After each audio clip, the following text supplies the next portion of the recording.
Vous écoutez la première, il est 6h44, c'est votre matinale en semaine et nous allons retrouver tout de suite Yann Pérez pour l'info des coincés. Comment il va? Il va pas mal. Il va pas mal. Pas facile de choisir un sujet aujourd'hui pour cette reprise après une pause métropolitaine de 5 longues et éprouvantes semaines. À peine le digestif du déjeuner terminé que les hôtes du dîner t'attendent pour l'apéro. Ardu donc de diriger mes attaques du jour. Attaques qui seront encore totalement gratuites cette saison, bien sûr. J'ai eu le choix de vous parler du ridicule de certains aspects français, la manière dont les Parisiens notamment semblent se détendre au son du klaxon, la facilité avec lesquelles ces mêmes Parisiens peuvent partir de n'importe quel sujet de conversation pour finalement toujours réussir à se plaindre en parlant d'eux.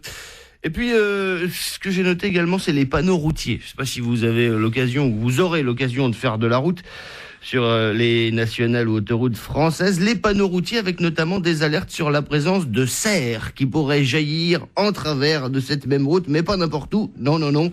Des panneaux, attention aux cerfs sur 3600 mètres. On risque pas de voir ça ici chez nous, hein. Mais que se passe-t-il si tu les croises au bout de 3700?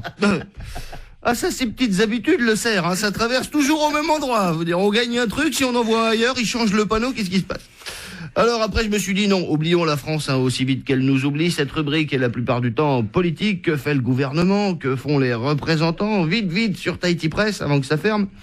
C'est là que je suis tombé sur les grandes idées censées éviter le gaspillage d'argent public. Par exemple, donc, fermer justement l'agence tahitienne de presse et transformer TNTV en web TV, en télé sur Internet. Là, ça partait bien. On n'arrive pas à faire tourner un site d'information sur Internet, donc on le ferme. À la place, on va faire une télé sur Internet. Et ça, est-ce qu'on sait le faire alors, Réponse dans quelques mois. Il est drôle d'ailleurs ce plan de redressement. On ferme des établissements publics, mais on reclasse tout le monde. On fusionne au sein de nouvelles structures. En gros, on a toujours autant de salariés, donc on dépense toujours autant d'argent.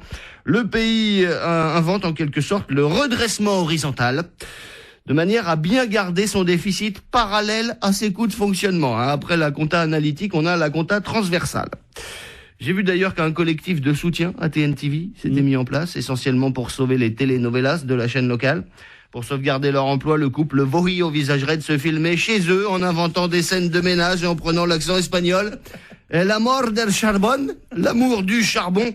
Le couple Vohi ayant déjà effectué 3 fois le tour de tous les barbecues de Polynésie, une idée à creuser. C'est un loft. À propos de collectif, on a eu aussi un collectif de soutien à Air Tahiti Nui, qui pour sauver la compagnie hôtelière a commencé par une grève. Arrêter de travailler pour sauvegarder ses avantages et son emploi, ça aussi, il fallait y penser. Quelques jours plus tard, on parlait d'une tension au sein de la majorité. Bon, là, je savais pas si j'étais encore un peu sous du midi ou juste un peu pompette du soir, mais j'ai quand même bien ri. Dans l'autre camp, je lis aujourd'hui les autonomistes condamnés à s'entendre. Bruno Sandras, lui, veut un grand rassemblement autour d'un projet commun. Mais pourquoi est-ce qu'on n'y a pas pensé avant? C'est vrai, incroyable. Mais c'est en mettant les pieds sur terre, sur la terre du Fénois, que j'ai retrouvé la raison. Enfin, en effet, avec un bébé en jet lag, on a du temps à perdre, surtout la nuit.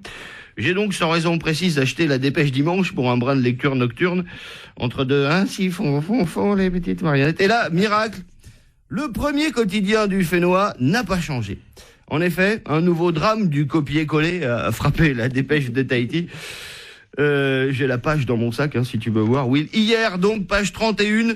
Bon, c'est vrai qu'il fait frais en ce moment, mais tout de même. L'astuce du jour de la Dépêche Dimanche, pare-brise, enlever le givre. Je vous la fais, L'astuce consiste à frotter votre pare-brise avec un vieux bas nylon rempli de gros sel. C'est pas tout, La Dépêche Dimanche rajoute, pour ceux qui éventuellement gareraient leur 4x4 dans le congélo, les personnes prévoyantes peuvent appliquer la veille un drap sur le pare-brise pour le préserver du gel. Les journalistes prévoyants, eux, peuvent éventuellement postuler à la Dépêche Dimanche où un redressement, voire même un coup de pied au cul de certains relecteurs ne ferait pas de mal. Merci Yann pour l'info des coincés ce matin. 6h49 sur